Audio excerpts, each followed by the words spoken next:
নমস্কার বন্ধুরা, রিসেন্ট পলিটিক্সে তোমাদেরকে স্বাগত জানাই। আজকের খবরটা খুবই ছোট হতে চলেছে, বিদেশ নিউজ, ঠিক আছে? তো খবরটা শুনে নাও। খবরটা কি?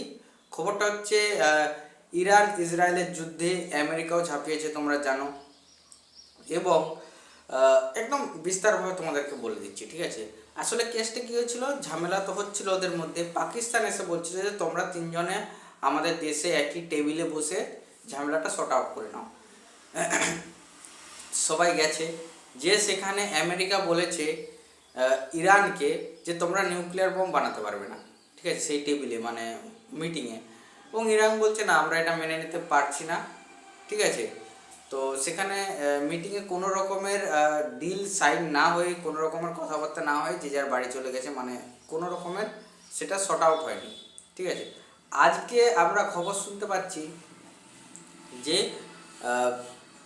দেখো, ইরান যে স্টেট অফ হরমুজটা বন্ধ করেছে, সেই স্টেট অফ হরমুজটা সব দেশেরই বাণিজ্য বন্ধ আছে, কিন্তু ভারত, চায়না আর রাশিয়া, এই তিনটা দেশ সম্পূর্ণভাবে সেই জায়গা থেকে যাতায়াত করতে পারছিল, মানে স্টেট অফ হরমুজ দিয়ে যাতায়াত করতে পারছিল, কোনো রকমের সমস্যা হচ্ছিল না, ঠিক আছে।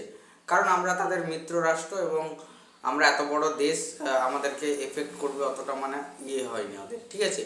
তো এখন কি হচ্ছে,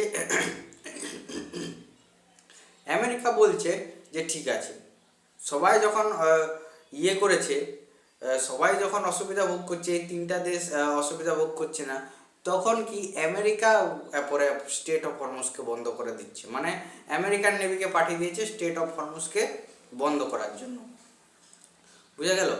এরপরে মানে কি, আমাদের যেই সব শিপগুলো আছে, মানে ইন্ডিয়া, চায়না আর রাশিয়ার যেসব শিপগুলো আছে, তারাও এরপরে যাতায়াত করতে পারবে না। মানে আমেরিকা এরপরে, আমরা যেহেতু তিনটা বড় বড় দেশ এখানে আছে, তিনটা বড় বড় দেশ আছে, তাহলে আমেরিকা আমাদের মধ্যে চাপ ফেলার সৃষ্টি করছে, তোমরা ইরানকে বলো যে যাতে স্টেট অফ হরমুজ খুলে দেয়, নাহলে আমরা তোমাদেরকেও যেতে দেবো না। এটা হচ্ছে আমেরিকা করার চেষ্টা করছে। তো এটাই ছিল খবর, ঠিক আছে। এটা তোমাদেরকে বলা অত্যন্ত জরুরি। এখন যদি তোমরা তেল টেল না কিনে থাকো, গ্যাস ট্যাস না কিনে থাকো, একটাই কথা বলবো, এখনও তো গ্যাস পাওয়া যাচ্ছে, ঠিক আছে। ডবল বুকিং করে দুটো গ্যাস কিনে নিতে পারো। গ্যাসের এখনও পর্যন্ত সংকট দেখা দেয়নি, কারণ আমরা রেগুলার গ্যাস পাচ্ছিলাম, কারণ আমাদের জন্য ওই জায়গাটা খোলা ছিল। বাট আমেরিকা সম্পূর্ণভাবে বন্ধ করে আমাদের উপরে চাপ ফেলার সৃষ্টি করছে। তোমরা এরপরে ইরানকে বলো যে স্টেট অফ হরমুজ যেমন সবার জন্য খুলে দেয়, ঠিক আছে। ধন্যবাদ বন্ধুরা ভিডিওটা দেখার জন্য।